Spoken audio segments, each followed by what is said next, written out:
नमस्कार दोस्तों, स्वागत है आपका हमारे YouTube चैनल जीके ट्रैकर पे। देखिए फ्रेंड, आज की वीडियो में हम बात करेंगे जो हमारी एक सीरीज थी इंडियन इकोनॉमी सीरीज, जिसमें हम पूरी भारतीय अर्थव्यवस्था को टॉपिक वाइज यहां पे कवर कर रहे हैं। अभी तक हमने इंडियन इकोनॉमी की 5 क्लासेस को कवर कर लिया है। आज हमारी ये भारतीय अर्थव्यवस्था की 6ठी क्लास हम यहां पे कवर करेंगे। जैसा आप जानते हैं, इस सीरीज में हम पूरी इंडियन इकोनॉमी को सिंपल, सरल और आसान भाषा में यहां पर कवर करते हैं। इस सीरीज का जो हमारा मुख्य आधार है वो दृष्टि की जो इकोनॉमिक्स की बुक है वो है, लेकिन साथ में आपको दूसरी किताबों के इकोनॉमिक्स के नोट्स भी यहां पर देखने को मिलते हैं। पहली क्लास में हमने अर्थव्यवस्था, अर्थशास्त्र, उसके क्षेत्र, उसके प्रकार, उसके बारे में बात करी थी। दूसरी क्लास में हमने जीडीपी के बारे में, एनडीपी के बारे में, एनएनपी के बारे में, राष्ट्रीय आय के बारे में विस्तार से उनको समझा था। तीसरी क्लास में हमने मानव विकास सूचकांकों को देखा, अलग अलग प्रकार के वक्रों को वहां पर कवर किया।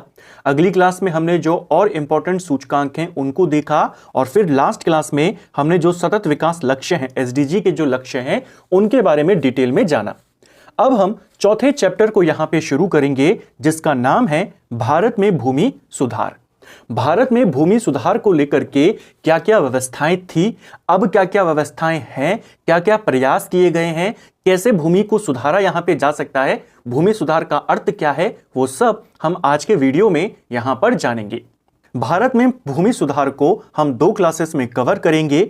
आज की वीडियो में आजादी से पहले भारत में क्या क्या भू राजस्व प्रणालियां थी उनको देखेंगे, और अगली क्लास में आजादी के बाद क्या क्या चेंजेस हुए, क्या होती है चकबंदी, उन सबको डिटेल में जानेंगे। तो चलिए दोस्तों, आज की क्लास को शुरू करते हैं।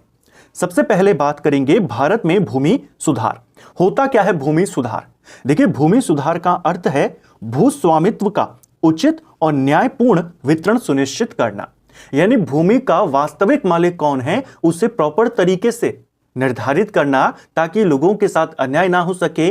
भूमि का जो प्रॉपर मालिकाना हक है वो लोगों को देना, जिससे उनका भी कोई शोषण ना कर सके, और दूसरा उत्पादकता में भी वृद्धि हो सके।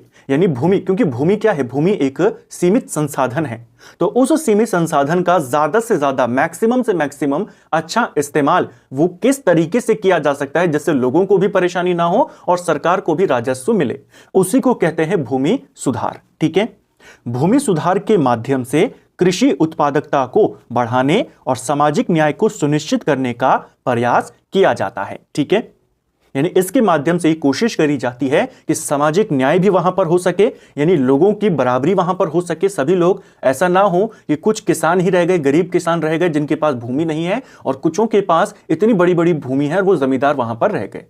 तो भूमि सुधार के जो उद्देश्य होते हैं उसमें ये आते हैं कि कृषि की उत्पादकता बढ़े, लोगों में असमानता कम हो समाज के अंदर। ठीक है, अब आजादी से पहले क्या व्यवस्था थी, हम पहले उसको जानेंगे, तभी आपको एक बेसिक आइडिया हो पाएगा।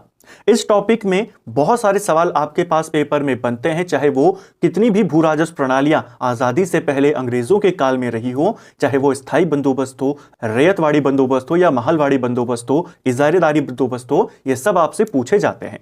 इन्हीं को हम डिटेल में कवर करने वाले हैं। चलिए, आजादी से पहले भारत में भू राजस्व प्रणालियां। देखिए, आजादी से पहले भारत में ब्रिटिश काल में मुख्य तौर पर 3 भू राजस्व की प्रणालियां थी। एक थी हमारी जमींदारी व्यवस्था, दूसरी थी रैयतवाड़ी व्यवस्था, और तीसरी थी हमारी महलवाड़ी व्यवस्था। इन तीनों व्यवस्थाओं से पहले अंग्रेजों ने जो सबसे पहले भू राजस्व व्यवस्था शुरू करी भारत के अंदर, वो थी इजारेदारी व्यवस्था।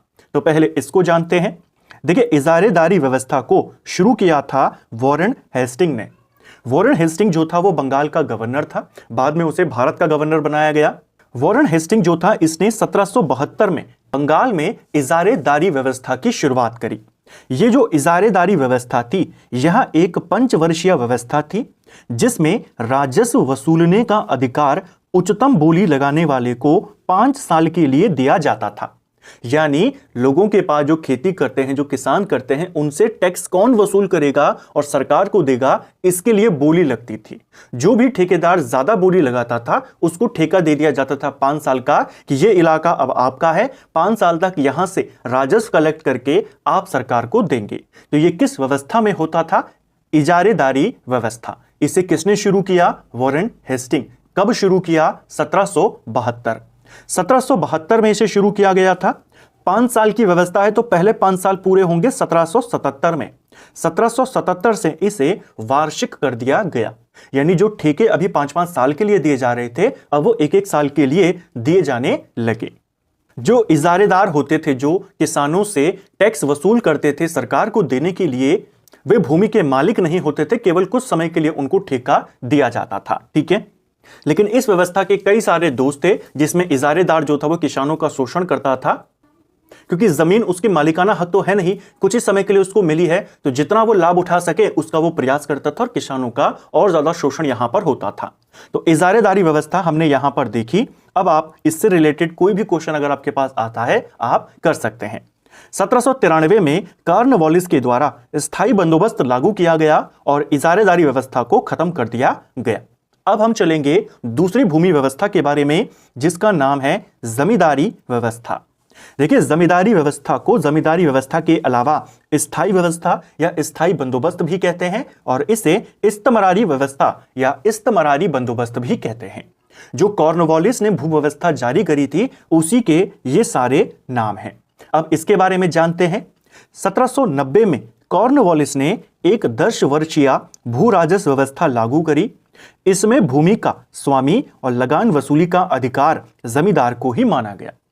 अभी तक क्या था कि बोली लगती थी, आपने ज्यादा बोली लगाई तो एक भूमि का इलाका आपको दे दिया, अब आप जितना लाभ उठाना चाहें बस सरकार के पास वो जो राजस्व है पहुंच जाना चाहिए। ठीक है, लेकिन उसका नुकसान हो रहा था जैसे हमने ऊपर देखा। तो अब कॉर्नवालिस ने क्या किया, वो जमींदारी व्यवस्था लाया।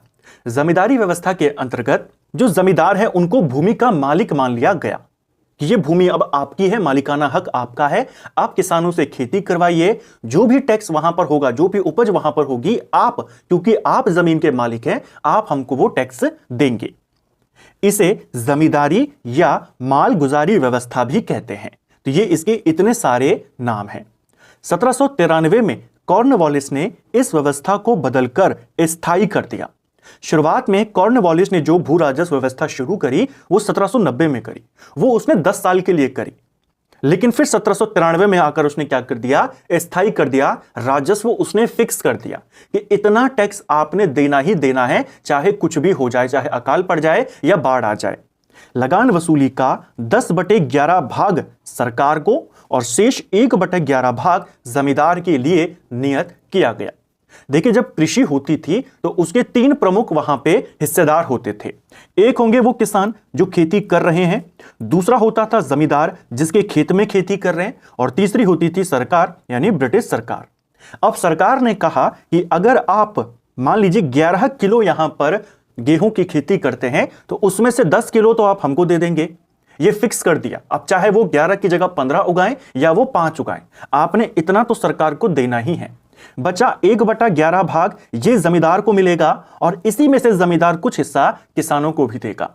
तो जैसा आप इस व्यवस्था में देख पा रहे हैं, किसानों का और भी ज्यादा शोषण यहां पर होने लगा, क्योंकि अब जमींदार, उसके ऊपर ये लिमिट नहीं थी कि 5 साल के लिए जमीन है, उसके पास क्या है, अब मालिकाना हक आ गया है। सरकार को टैक्स देने की जिम्मेदारी जमींदार की है, और ज्यादा टैक्स तभी होगा वो ज्यादा जब इनके ऊपर अत्याचार करेगा, इनको ज्यादा हिस्सा नहीं देगा। ठीक है, तो क्वेश्चन बन सकता है जमींदारी व्यवस्था में सरकार को लगान देने की जिम्मेदारी किसकी होती थी? ये होती थी जमींदार की या जमीन के मालिक की। ठीक है, अभी और कैसे कैसे क्वेश्चन यहां से बने हैं वो भी मैं आपको आगे बताते हुए चलूंगा। तो स्थायी बंदोबस्त या इस्तमरारी बंदोबस्त, जमींदारी व्यवस्था, मालगुजारी व्यवस्था क्या थी, हमने उसको देखा। कॉर्नवालिस ने इसको शुरू किया और इसमें जमींदारों को मालिकाना हक जमीन का दे दिया। ठीक है, दर क्या रखी गई वो भी हमने देख लिया। इस व्यवस्था के अंतर्गत 1794 में सूर्य अस्त का नियम लागू कर दिया गया। एक क्वेश्चन पेपर में बना हुआ है आपके पास कि सूर्य अस्त का नियम किस व्यवस्था से जुड़ा हुआ है, तो आप कहेंगे स्थायी बंदोबस्त। इस सूर्य अस्त के नियम के तहत क्या किया जाता था, एक टाइम फिक्स कर दिया जाता था। मान लीजिए कि सूर्यास्त होने से पहले पहले जमींदार को सरकार को जो टैक्स फिक्स किया गया है वो देना है। अगर वो नहीं दे पाता था तो उसकी जिम्मेदारी नीलाम कर दी जाती, यानी उसका मालिकाना हक छीन लिया जाता था। जो उसकी जमीन थी उसको बेच दिया जाता था, उसे नीलाम कर दिया जाता था। ठीक है, वो इस व्यवस्था के अंतर्गत होता था। तो सूर्य अस्त का नियम यानी फिक्स समय तक यदि सरकार के पास लगान या जो राजस्व था वो नहीं पहुंचा तो जमींदार की जिम्मेदारी क्या हो जाएगी, नीलाम हो जाएगी, उसकी जमीन की बोली लगेगी और उसे बेच दिया जाएगा। इस नियम के तहत जैसे मैंने आपको कहा कि अगर लगान या राजस्व सरकार तक नहीं पहुंचा तो उसकी जिम्मेदारी को नीलाम कर देते थे। इसका भी एक नुकसान हुआ, वो क्या था वो हम अभी देखेंगे। यह व्यवस्था जो ये जमींदारी व्यवस्था थी 19% भाग पर लागू करी गई। जो जमींदारी व्यवस्था थी कॉर्नवालिस की, इसे कितने परसेंट क्षेत्र में लागू किया गया, 19% क्षेत्र में, जिसमें प्रमुख था बंगाल, बिहार, उड़ीसा, बनारस, उत्तरी कर्नाटका। इन इलाकों में आपके स्थायी बंदोबस्त लागू हुआ था। इस बंदोबस्त के क्या क्या प्रभाव हुए, इस प्रकार डिटेल से जब आप कवर करेंगे तो जो कथन वाले क्वेश्चन हैं, क्योंकि आपको क्वेश्चन ऐसे बनाता है, आपको 4 स्टेटमेंट देगा, कहेगा इस बंदोबस्त से रिलेटेड कौन सा कथन गलत है। तो सूर्य अस्त का नियम हो गया, शुरुआत में इसे 10 वार्षिक किया गया था, 10 साल के लिए लागू किया गया, लेकिन 1793 में इसे फिक्स कर दिया गया। राजस्व इसमें फिक्स कर दिया गया, दर इसमें 10/11 सरकार की और 1/11 जमींदार की होती थी। सरकार को टैक्स देने की जिम्मेदारी भी जमींदार की होती थी, वो सब हमने जाना। इसका इफेक्ट क्या क्या हुआ देखिए। इस व्यवस्था की सबसे बड़ी खामी यह थी कि स्पष्ट नहीं किया गया कि जमींदार किसानों से कितना लगान वसूल करे। फिक्स तो कर दिया कि सरकार को कितना देना है, किसानों से कितना लेना है वो फिक्स नहीं किया। तो जाहिर सी बात है जमींदार फायदा उठाएगा और कोशिश करेगा ज्यादा से ज्यादा लगान किसानों से लेने की। इसमें अधिक लगान वसूली का फायदा जमींदारों को मिला, क्योंकि सरकार को तो उतना ही देना है जो फिक्स है। अब जब ज्यादा आ रहा था तो उसका फायदा किसको मिलता रहा, जमींदारों को, सरकार को नहीं मिला फायदा। इसका यह परिणाम हुआ कि जमींदार किसानों पर और ज्यादा शोषण करने लगे। ठीक है, क्योंकि उनको पता है कि अगर हमको तो सरकार को केवल 10 ही रुपए देने हैं मान लीजिए, तो वो कोशिश करेंगे ज्यादा से ज्यादा वसूली करने की। 1812 तक जमींदारों को यह अधिकार दे दिया गया कि लगान न देने वाले किसानों की जमीन बिना न्यायालयों की पूर्व अनुमति के वो जब्त कर सकते हैं। इससे किसान अब कृषक दास बनने लग गए। अभी तक ऐसा था कि जैसे मान लीजिए आपके पास कोई जमीन है, ठीक है, आप उस जमीन के जमींदार हैं, वहां पर कई सारे किसान हैं जो खेती करते हैं और आपको समय समय पर टैक्स देते रहते हैं। अगर कोई किसान टैक्स नहीं दे पाता तो अभी तक ऐसा था कि आपको पहले अनुमति लेनी होगी तो ही आप उसे जमीन से हटा सकेंगे। लेकिन अब यह अधिकार जमींदार को ही दे दिया कि अगर कोई टैक्स वसूली या टैक्स देने में थोड़ा सा भी लेट होता है तो आप अपने स्तर से ही उसे हटा सकते हैं। इससे जो ये किसान थे अब ये दास वहां पर बनने लग गए। ठीक है, सूर्य अस्त के नियम के कारण नए वर्गों जैसे व्यापारी, साहूकार जमीन खरीदकर जमींदार बनने लगे। सूर्यास्त का नियम क्या था कि अगर आपने टाइम पर पैसा नहीं दिया तो आपकी जमीन जो है उसे नीलाम कर देंगे, जमींदार की जमीन को। तो इससे क्या हुआ, जो जमींदार थे अभी तक जिनका थोड़ा बहुत संबंध था खेती से, अब उनकी जमीन जो दूसरे व्यापारी हैं या जो साहूकार हैं वो खरीदने लगे ताकि वहां से भी ज्यादा पैसा बनाया जा सके। इससे कृषि के अंदर ऐसे लोगों की एंट्री हो गई या ऐसे लोग कृषि में शामिल हो गए, जमींदार बन गए जिनको खेती का कुछ भी नहीं पता था। तो जाहिर सी बात है वो केवल क्या करेंगे, और ज्यादा शोषण किसानों का करेंगे। स्थायी होने के कारण कृषि की अनुकूल या प्रतिकूल पैदावार होने के बावजूद इसकी दरों में परिवर्तन नहीं किया, जिससे सरकार को भी हानि हुई। यह भी इसमें नुकसान था। ये फिक्स कर दिया, स्थायी कर दिया आपने राजस्व को। अब अगर खेती अच्छी होती है तब भी सरकार को उतना ही मिलेगा, उसमें सरकार का नुकसान। अगर खेती खराब होती है तो भी आपको फिक्स तो देना ही है, तो फिर उसमें किसानों का नुकसान, जमींदार को तो नुकसान होता नहीं था। तो यह भी इसके अंतर्गत एक बात थी। अंग्रेजों को यह लाभ हुआ कि उन्हें स्थायी रूप से लगान सुनिश्चित प्राप्त होने लगा। अभी तक उनको जो इजारेदारी व्यवस्था थी उसको 5 साल के लिए तो दिया जाता था ठेके में, लेकिन हर साल राजस्व कम ज्यादा होता रहता था, ज्यादातर कम ही होता था। लेकिन इस व्यवस्था का फायदा उनको यह हुआ कि उनको एक फिक्स रकम यहां पर मिलने लगी। ठीक है, फ्लाउड कमीशन उस समय एक बनाया गया था इस बंदोबस्त की समीक्षा के लिए, और इसने कहा था इस व्यवस्था में बहुत सारी खामियां हैं, बहुत सारी इसके अंदर कमी है। यानी इसने स्थायी बंदोबस्त की आलोचना करी। किसने? तो आप कहेंगे फ्लाउड कमीशन। खामियां क्या थी वो हमने ऊपर देखा कि जमींदार है वो किसानों का ज्यादा शोषण करेगा। सूर्यास्त के नियम के वजह से जमीनें ऐसे लोग खरीदने लग गए जिनका खेती से कोई संबंध नहीं। इससे किसानों की स्थिति और खराब होने लगी। जब ऐसा होने लगा तो एक नई व्यवस्था आई जिसका नाम है रैयतवाड़ी व्यवस्था।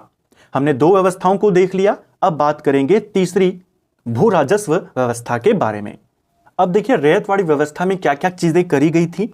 यह व्यवस्था प्रत्यक्ष रूप से किसानों और आम जनता के साथ लागू करी गई, अतः इसे रैयतवाड़ी कहा गया। देखिए मध्यकाल में रैयत जो होता था यह किसानों के लिए शब्द इस्तेमाल होता था। जमींदारी व्यवस्था में क्या हुआ, सरकार ने जो सीधा संपर्क किया वो जमींदार के साथ किया। रैयतवाड़ी में क्या हुआ, सरकार का सीधा संपर्क रैयतों के साथ यानी किसानों के साथ हुआ। सरकार को टैक्स देने की जो जिम्मेदारी थी वो डायरेक्ट किसानों को दी गई, यानी किसानों को जमीन का मालिक माना गया। ठीक है, इसीलिए इस व्यवस्था को रैयतवाड़ी कहते हैं। रैयतवाड़ी व्यवस्था में प्रत्येक पंजीकृत किसान को भूमि का स्वामी माना गया और लगान जमा करने का दायित्व भी किसानों को ही दिया गया। एक सवाल आपके पास पेपर में बना था कि निम्न में से किस राजस्व व्यवस्था में भूमि का मालिक किसानों को माना गया, महलवाड़ी में, रैयतवाड़ी में या स्थायी बंदोबस्त में? तो आप याद करेंगे रैयतवाड़ी में माना गया। ठीक है, और इसमें लगान जमा करने का जो दायित्व था वो भी किसान को दिया गया। यदि किसान निर्धारित लगान जमा नहीं कर पाता था तो उसे भूस्वामित्व से वंचित कर दिया जाता था, यानी उसकी जमीन छीन ली जाती थी। सरकार का उद्देश्य इस व्यवस्था को लागू करने का जो था वो था बिचौलियों के वर्ग को समाप्त कर देना, यानी जो जमींदार थे उसको खत्म कर देना। जैसे मैंने ऊपर आपको कहा कि 3 लोग यहां पर जुड़े हुए थे, ऊपर सरकार है, बीच में जमींदार और नीचे किसान। तो अभी तक जमींदार टैक्स ले रहे थे और फिर सरकार को दे रहे थे।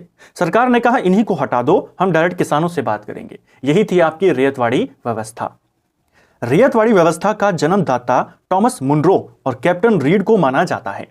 देखिए दोनों का नाम आपने ध्यान रखना है। जैसे स्थायी बंदोबस्त कॉर्नवालिस का आइडिया था, उसकी व्यवस्था थी, ऐसे ही रैयतवाड़ी व्यवस्था के जनक टॉमस मुनरो और कैप्टन रीड को माना जाता है। इस व्यवस्था को पहली बार 1792 में 12 महल जिले में कर्नल रीड ने जारी करी थी। ठीक है, कर्नल रीड या कैप्टन रीड इसको कहा जाता है। सबसे पहले इसने एक छोटे से जनपद में मद्रास के इसको लागू किया था। बाद में इसे 1820 में इसे पूरे मद्रास में लागू किया गया और इसको सही से चलाने के लिए मुनरो को मद्रास का गवर्नर बनाया गया। तो शुरुआत किसने करी? कैप्टन रीड ने, लेकिन उसने मद्रास के एक जिले में शुरू किया। पूरे मद्रास में इसे शुरू करने का जो श्रेय जाता है वो टॉमस मुनरो को जाता है। ठीक है, 1825 में यह व्यवस्था बंबई में भी शुरू कर दी गई और 1858 आते आते संपूर्ण दक्कन में और दूसरे भी क्षेत्रों में यह व्यवस्था लागू कर दी गई। इस व्यवस्था के अंतर्गत बेसिकली आपके मद्रास हो गया, बॉम्बे हो गया, जो बड़ी बड़ी आपकी प्रेसिडेंसियां थी वहां पर इसे लागू किया गया था। इस व्यवस्था के अंतर्गत ब्रिटिश भूभाग का 51% हिस्सा शामिल था। स्थायी बंदोबस्त में कितना था? 19%। 51% हिस्सा किसमें था या 51% हिस्से में कौन सी व्यवस्था लागू थी? तो वो थी रैयतवाड़ी व्यवस्था। ठीक है, ज्यादा इससे में इसलिए थी क्योंकि किसानों के लिए अच्छी थी। किसानों के ऊपर यहां पर कोई बैठाया नहीं गया था, किसान डायरेक्ट सरकार के साथ संपर्क करके उनको टैक्स देते थे। ठीक है, यह 30 वर्षों के लिए लागू की गई थी और इसकी दर 1/3 निश्चित करी गई थी। जो रैयतवाड़ी व्यवस्था है इसमें जो दर थी उसे 1/3 डिसाइड किया गया और शुरू में इसे 30 सालों के लिए लागू किया गया था। ठीक है, इस व्यवस्था का क्या प्रभाव पड़ा? इस व्यवस्था से संबंधित हमने कुछ बातों को देखा, किसने शुरू किया, कहां से शुरू किया, क्या इसमें होता था, मालिक कौन था, टैक्स कौन देगा, वो सब हमने देखा। इसका प्रभाव क्या पड़ा? इस व्यवस्था के तहत किसान का भूमि पर तब तक ही स्वामित्व रहता था जब तक कि वह लगान की राशि सरकार को दे रहा है। अगर नहीं देता था तो उसे भूमि से बेदखल कर दिया जाता था। ठीक है, और भी इसके अंतर्गत नुकसान थे कि जमींदारों को तो हटा दिया था सरकार ने, जो ब्रिटिश सरकार थी, लेकिन ब्रिटिश सरकार अब खुद यहां पर जमींदार बन गई। जो उनके अधिकारी थे, जो भ्रष्ट अधिकारी थे या जो सारे अंग्रेजी थे उस समय, उनका केवल एक ही फोकस होता था कि ज्यादा से ज्यादा आप राजस्व लाकर दीजिए। दर भले ही निर्धारित करी हो लेकिन वो किसानों का और ज्यादा शोषण करने यहां पर लगे थे। ठीक है, किसानों से, क्योंकि किसानों के पास उस समय उतनी ना एकता होती थी, ना उस समय उनके पास उतनी पावर थी, मनमाने ढंग से किसानों से वो लगान यहां पर वसूल करते, क्योंकि डायरेक्ट संपर्क किसके साथ है? किसान के साथ है। ठीक है, तो इसमें भी कई सारे नुकसान थे, इसमें भी कई सारी खामियां थी। एक और भू व्यवस्था उस समय प्रचलित थी, उस भू व्यवस्था का नाम है महलवाड़ी व्यवस्था। देखिए महलवाड़ी व्यवस्था, इसमें महल का अर्थ होता है गांव। ठीक है, जैसे स्थायी बंदोबस्त में टैक्स देने की जिम्मेदारी किसकी थी? जमींदार की थी। ठीक है, ऐसे ही रैयतवाड़ी में टैक्स देने की जिम्मेदारी किसकी है? वो किसानों की थी। और अब आई महलवाड़ी में पूरे गांव की यह जिम्मेदारी फिक्स कर दी गई, यानी जमीन का मालिक किसको माना गया? गांव को माना गया। ठीक है, महल का अर्थ होता है गांव। इस व्यवस्था के अंतर्गत गांव के मुखिया से सरकार का लगान वसूली का समझौता होता है, जिसे महलवाड़ी बंदोबस्त कहा गया। ठीक है, आपके पास सवाल आएगा, स्थायी बंदोबस्त में भूमि का मालिक किसे माना गया? जमींदार। रैयतवाड़ी में किसे माना गया भूमि का मालिक? किसानों को। और महलवाड़ी में पूरे गांव को। ठीक है, गांव का जो मुखिया होता था, गांव का जो प्रमुख व्यक्ति होता था, उसके साथ सरकार यहां पे समझौता कर लेती थी और उस पूरे गांव का राजस्व गांव के लोग उस मुखिया को देंगे और वो मुखिया फिर किसको देगा? सरकार को देगा। ठीक है, इस व्यवस्था के अंतर्गत भू राजस्व का निर्धारण समूचे गांव के उत्पादन के आधार पर किया जाता और महल यानी गांव के समस्त भूस्वामियों के भू राजस्व का निर्धारण संयुक्त रूप से किया जाता। यानी जैसे मान लीजिए 3 गांव हैं आपके पास, ए गांव, बी गांव और सी गांव। तो ए गांव में जितना उपज होता है उसके आधार पर डिसाइड होगा, बी गांव में जितना होता है उसके आधार पर डिसाइड होगा। इस गांव के अंदर बहुत सारे लोग हैं तो उनके पास कितनी जमीनें हैं उस आधार पर डिसाइड होगा कि कौन कितना टैक्स यहां के प्रमुख को देगा और फिर यहां का प्रमुख सरकार को देगा। ठीक है, इसमें गांव के लोग अपने मुखिया या प्रतिनिधियों के द्वारा एक निर्धारित समय सीमा के अंदर लगान की जिम्मेदारी अपने ऊपर ले लेते थे। अभी तक कैसा था, किसानों के ऊपर जमींदारों को बैठा दिया जिनके साथ उनके अच्छे रिश्ते नहीं होते थे, लेकिन अब उन्हीं के गांव का एक व्यक्ति है जो यह काम करेगा। रिश्ते उनके साथ अच्छे होते थे तो सरकार को लगा कि यहां पर शोषण बंद हो जाएगा, तो लोगों के पास अपने सर पे लोग जिम्मेदारी ले लेते थे कि हमने इतना राजस्व हमारे गांव के मुखिया को देना है ताकि वो आगे दे सके। ठीक है, इस व्यवस्था का जो जनक था महलवाड़ी व्यवस्था का, उसका नाम हॉल्ट मैकेंजी था। तो स्थायी बंदोबस्त कॉर्नवालिस, रैयतवाड़ी व्यवस्था कर्नल रीड और थॉमस मुनरो और महलवाड़ी व्यवस्था मैकेंजी। ठीक है, इसने 1819 के अपने प्रतिवेदन में महलवाड़ी व्यवस्था का सूत्रपात किया था। यानी 1819 में इसने इस व्यवस्था का प्रस्ताव दिया। सर्वप्रथम 1822 में इस व्यवस्था को जारी या शुरू किया गया था। तो 1822 में शुरू होती है होल्ट मैकेंजी की महलवाड़ी व्यवस्था। स्थायी बंदोबस्त 1793, रैयतवाड़ी व्यवस्था शुरुआत 1792 में, प्रॉपर शुरुआत 1820 और मैकेंजी की महलवाड़ी व्यवस्था 1822। यह व्यवस्था मध्य प्रांत, उत्तर प्रदेश, पंजाब इन क्षेत्रों में लागू करी गई। इसके अंतर्गत ब्रिटिश भारत की भूमि का 30% भाग शामिल होता था। ठीक है, कॉर्नवालिस का स्थायी बंदोबस्त 19% पे, कर्नल रीड और थॉमस मुनरो का रैयतवाड़ी लगभग 51% पर और मैकेंजी का महलवाड़ी आपके 30% पर, पूरा हो गया 100%। ठीक है, इसके क्या प्रभाव थे देखिए। इस व्यवस्था का सबसे प्रमुख दोष यह था कि इसने महल के मुखिया यानी प्रधान को अत्यधिक शक्तिशाली बना दिया। जो गांव का प्रधान है, अंग्रेजों का समझौता तो उसके साथ है, गांव का प्रधान गांव का सबसे प्रमुख व्यक्ति हो गया। इस व्यवस्था के अंतर्गत भूमि का मालिक कौन है? गांव है। और गांव का प्रमुख कौन है? वो व्यक्ति। उस व्यक्ति को ज्यादा पावर दे दी गई। किसानों को भूमि से बेदखल कर देने के अधिकार से उनकी शक्ति काफी बढ़ गई।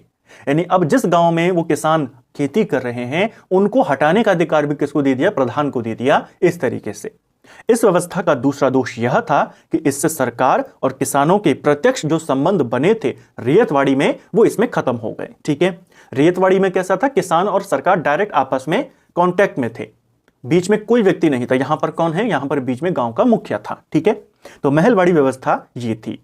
तो ये हमने तीनों भूमि व्यवस्थाओं के बारे में डिटेल में जाना, किस व्यवस्था में कौन मालिक था, किसने किसको लागू किया, कौन कहां कितने क्षेत्र में लागू हुई, वो हमने देखा। एक क्विक रिवीजन यहां पर करने का प्रयास करते हैं। सबसे पहले हमने जमींदारी सिस्टम के बारे में जाना, फिर हमने रैयतवाड़ी के बारे में जाना और फिर महलवाड़ी।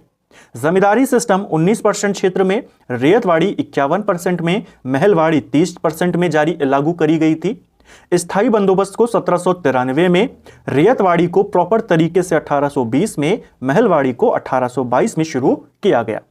स्थायी बंदोबस्त में या जमींदारी बंदोबस्त में जमींदार भूमि का मालिक होता था, रैयतवाड़ी में किसान भूमि का मालिक होता था और महलवाड़ी में गांव भूमि का मालिक होता था। ठीक है, यही चीजें आपसे बेसिकली ज्यादातर पूछी जाती हैं।